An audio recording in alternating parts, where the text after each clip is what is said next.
Good morning विद्यार्थी मित्रों। हवे आजना लेक्चर में मात्र उदाहरणना 4 ज दाखलाओ बाकी रह्या छे। प्रयत्न करीशुं शक्य होय तो पूरा थई जाय आजे।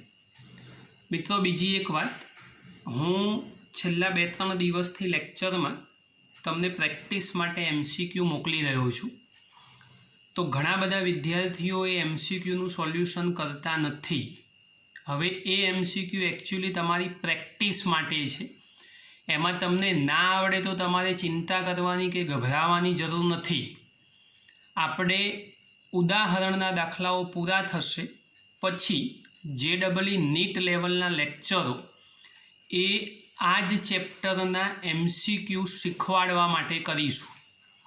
एटले एमां बेसिकली गुजकेट में थोड़ाक सहेला, जेडबलई नीट में थोड़ाक अघरा, केवी रीते एमसीक्यू सॉल्व करी शकाय एनी बेसिक मेथड पण तमने आपीशुं।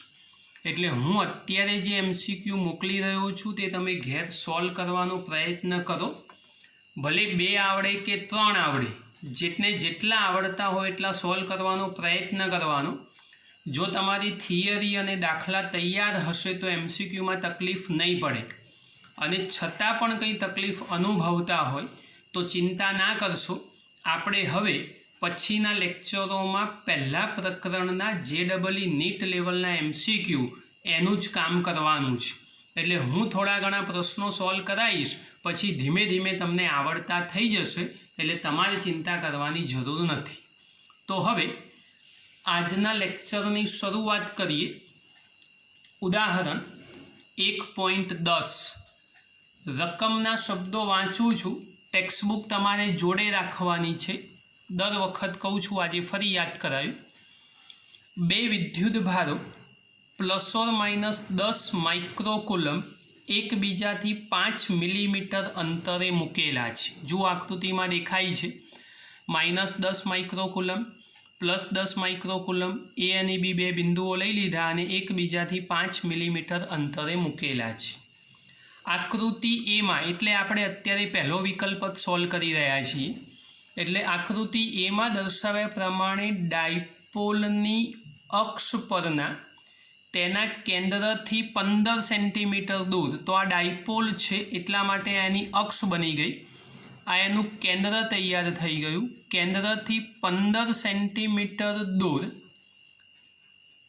धन विद्युत भार बाजू, आ धन विद्युत भार आ ऋण, एटले 15 सेंटीमीटर आ बाजू पण लई शकाय, आ बाजू पण लई शकाय। पण आपणे कीधुं छे के धन विद्युत भार बाजू आवेला पी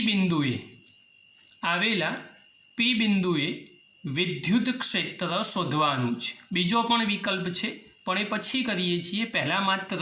पहला विकल्पनुं सोल्यूशन करीए छीए। मित्रों, एक बाबतनुं ध्यान राखजो। आ 5 मिलीमीटर ए डायपोलना 2 विद्युत भारों वच्चेनुं अंतर छे।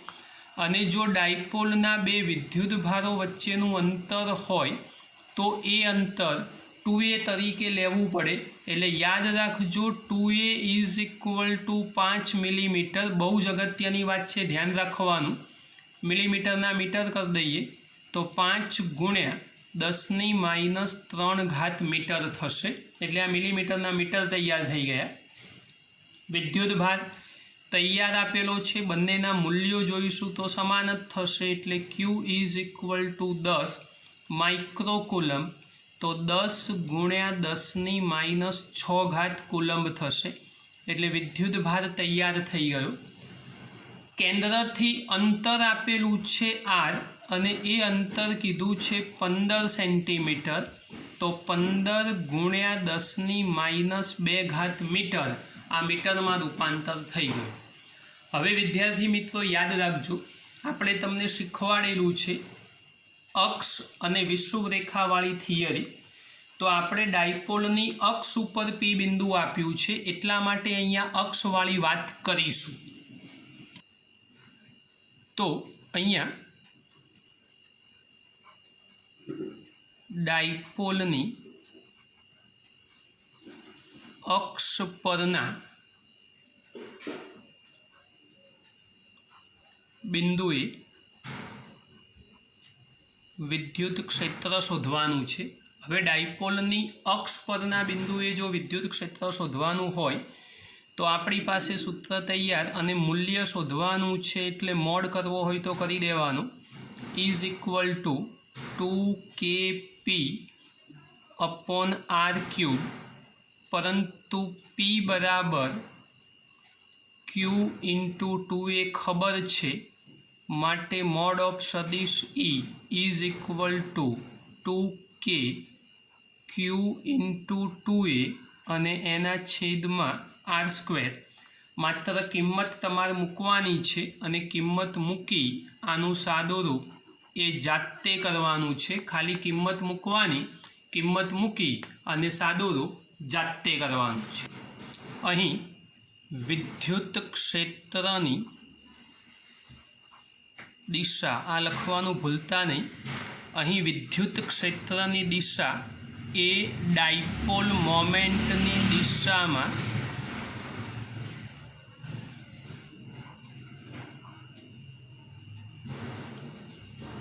હશે. અગત્યની વાત છે, વિદ્યુત ક્ષેત્રની દિશા એ ડાયપોલ મોમેન્ટની દિશામાં જ મળશે, જે બહુ અગત્યની વાત છે, એટલે ખાસ ધ્યાનથી સમજજો.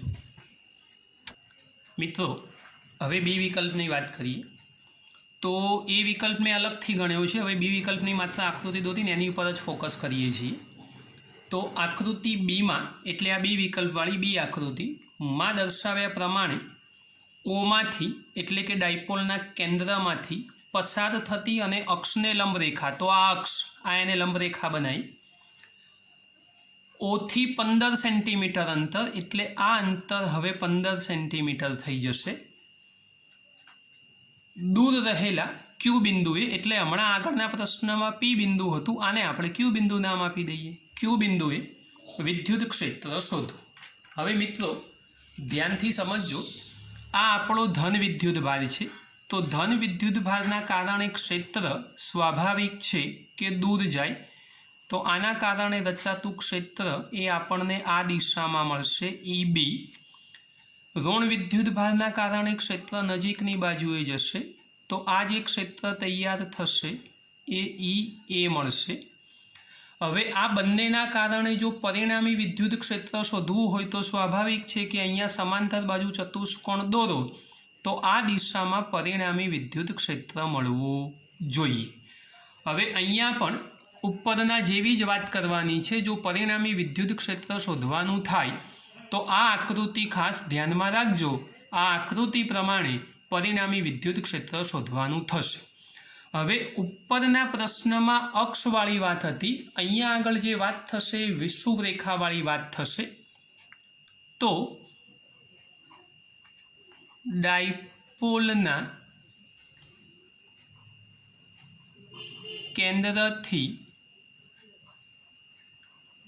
15 સેન્ટીમીટર અંતરે, ડાયપોલના કેન્દ્રથી 15 સેન્ટીમીટર અંતરે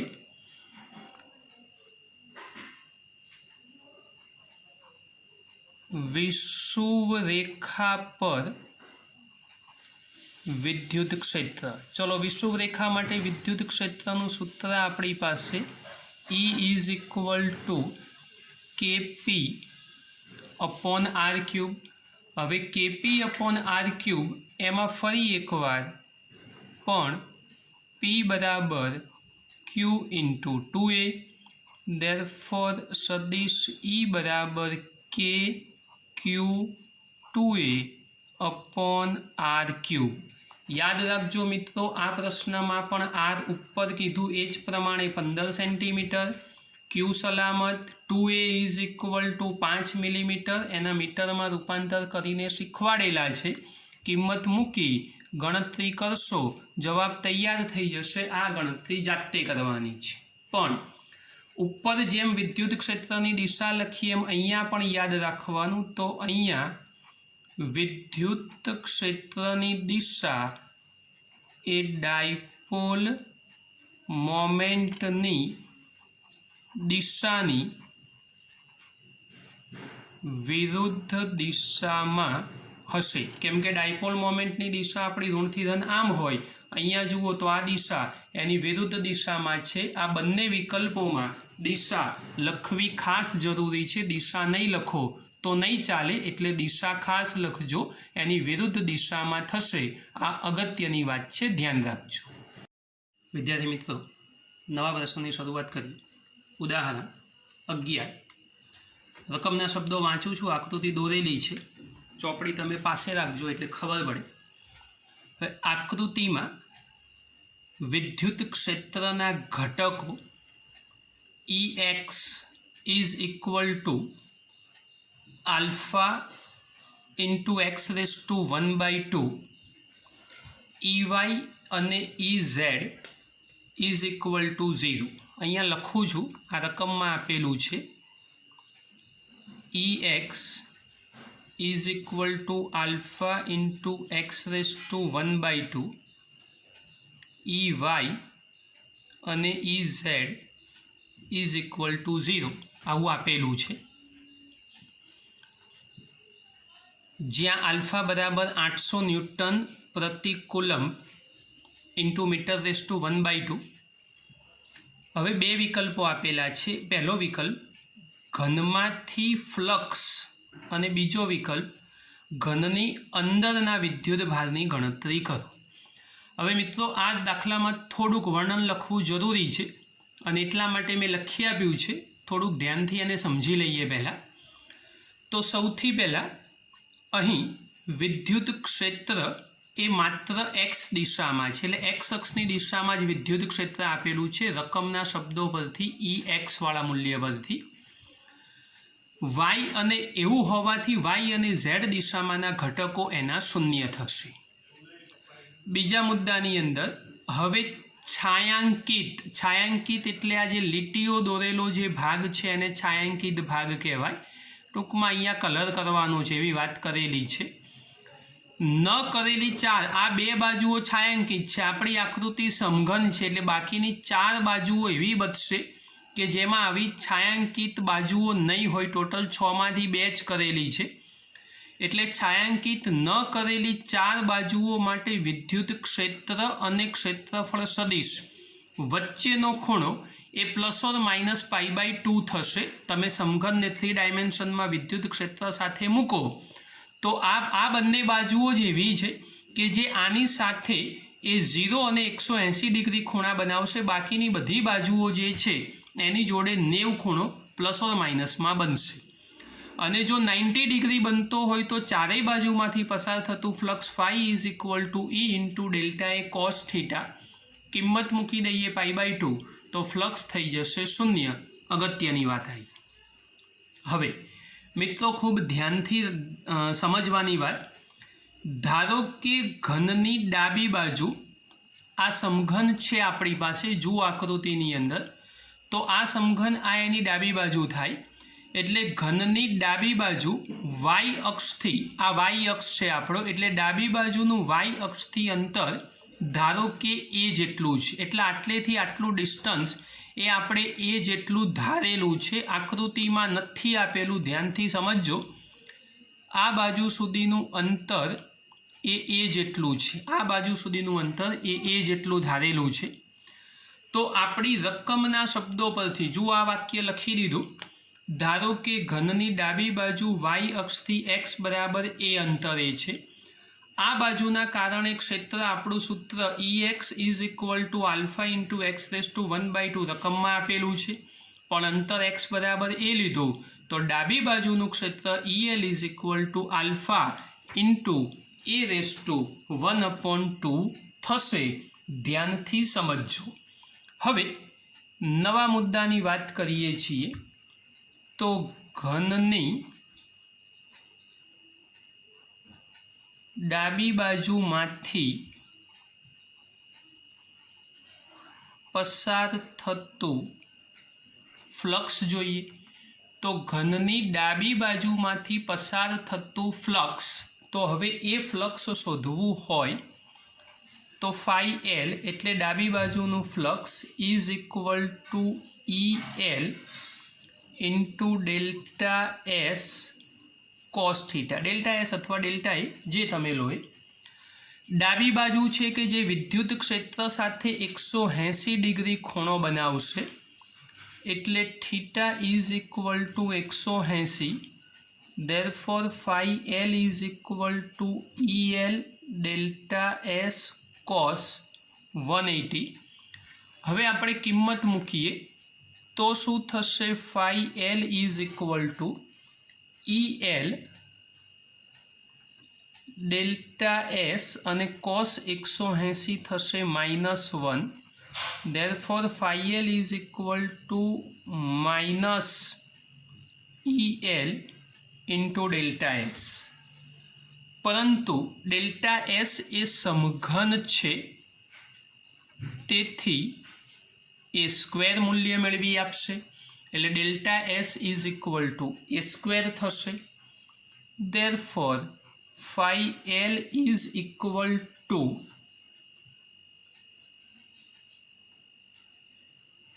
minus EL into a square. હવે EL ઉપર તમે લખેલો છે, માટે phi L is equal two minus alpha into A square, અરે sorry any 1/2 into A square. તો ખરા જ. તો આ અગત્યનું પહેલા નંબરનું, અરે સોરી બીજા નંબરનું સમીકરણ સાબિત થયું, જે ધ્યાનથી સમજી લેજો. ફરી એકવાર આ બીજા નંબરનું સમીકરણ ELના સ્થાને ઉપર જે આપણે શોધેલું છે એ આલ્ફા ઇન્ટુ A⁴ મૂકી દીધું. એ સ્ક્વેર તો છે જ, માટે phi L is equal two minus alpha into A⁴ અને એ સ્ક્વેર. આટલું મૂલ્ય તૈયાર થઈ ગયું. આ અગત્યની વાત છે સમીકરણ નંબર 2માં. હવે ઘનની જમણી બાજુ y અક્ષથી x બરાબર 2a અંતરે છે, કારણ સમઘનની બાજુ એ માપની અને y અક્ષથી ડાબી બાજુનું અંતર એ, તો બીજા એ એડ કરો એટલે ટોટલ 2a થશે. તો માટે ત્યાં વિદ્યુત ક્ષેત્ર લખીએ તો ER is equal to alpha into x⁻². આપણે આ ઓરિજિનલ સૂત્ર લખી નાખ્યું, પણ x બરાબર 2a મૂકી દઈએ તો ER is equal to alpha into 2a⁻². આ ઇક્વેશન નંબર 3 તૈયાર થઈ ગયું. હવે જમણી બાજુમાંથી પસાર થતું ફ્લક્સ શોધીએ. ઉપર શોધ્યું એ જ પ્રમાણે જમણી બાજુમાંથી પસાર થતું ફ્લક્સ શોધીએ તો phi R is equal two ER delta S cos theta. હવે જમણી બાજુનું ફ્લક્સ એ ક્ષેત્ર સાથે શૂન્ય ખૂણો બનાવશે, ડેલ્ટા S cos 0. ચલો ERની જગ્યાએ કિંમત મૂકીએ alpha into 2a⁻². Delta S બરાબર આગળની જેમ જ a² અને cos 0 1, તો alpha into 2a⁻² into a². આ phi R ઇક્વેશન નંબર 4 તૈયાર થઈ ગયું. બે ક્ષેત્ર અને બે ફ્લક્સમાં ક્ષેત્રનો ઉપયોગ કરી દીધો છે. હવે આ બંને ફ્લક્સ જો આપણને પ્રાપ્ત થયા તો એના કારણે, એટલે હવે ઘનમાંથી પસાર થતું કુલ ફ્લક્સ જો શોધવું હોય તો બંને ફ્લક્સના સરવાળા સ્વરૂપે મળશે, એટલે phi is equal to phi L plus phi R.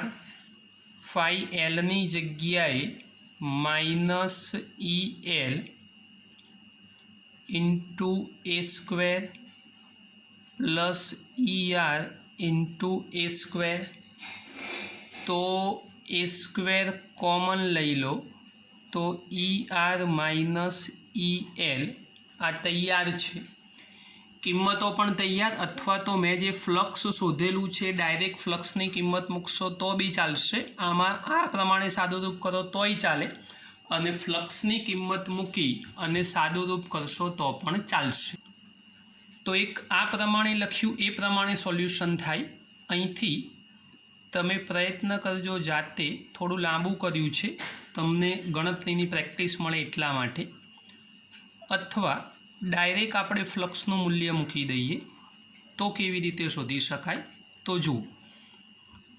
Phi is equal to phi L plus phi R. હવે ફાઈ એલ એટલે ડાબી બાજુનું ફ્લક્સ ઓલરેડી આપણે શોધીને બેઠા હતા, minus alpha A raise to 1/2 A square. આ ડાબી બાજુનું હતું. જમણી બાજુનું શોધીને બેઠા alpha 2a raise to 1/2 A square. આ તૈયાર થઈ ગયું ડાબી જમણી બંને બાજુ માટે.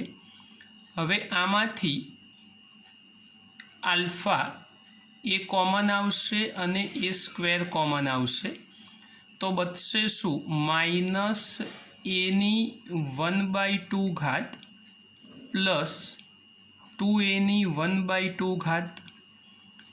તો હવે આલ્ફા એ સ્ક્વેર પ્લસવાળું પદ પહેલાં લખું, 2a રેસ ટુ 1/2 અને a રેસ ટુ 1/2. હવે અહીંથી સાદુરૂપ હું કરું છું, તમારી પેલી બાજુ જાતે કરવાનું મેં કીધું એકવાર, ખાલી જસ્ટ પ્રેક્ટિસ માટે. તો alpha into A square common થઈ જશે બંનેમાંથી. હવે કૌંસમાં ધ્યાન રાખજો, બગડો જે દેખાય છે એની 1/2 અલગથી લખું, એની 1/2 અલગથી લખું, માઇનસ એની 1/2. તો આલ્ફા ઇન્ટુ એ સ્ક્વેર. હવે જુઓ અહીંથી એની 1/2 એની 1/2 દેખાય છે, તો એની 1/2 કોમન લઈ લઈએ તો કૌંસમાં 2ની 1/2 માઇનસ 1.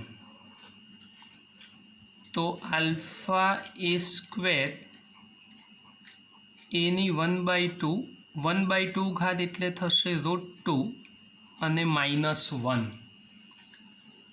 હવે ખાલી કિંમત મૂકીને સાદુરૂપ આપવાનું બાકી રહ્યું. પેલું ઈમાં તમે કિંમત મૂકીને શોધજો, એ તમારા માટે એક પ્રેક્ટિસનો વિષય રાખ્યો છે.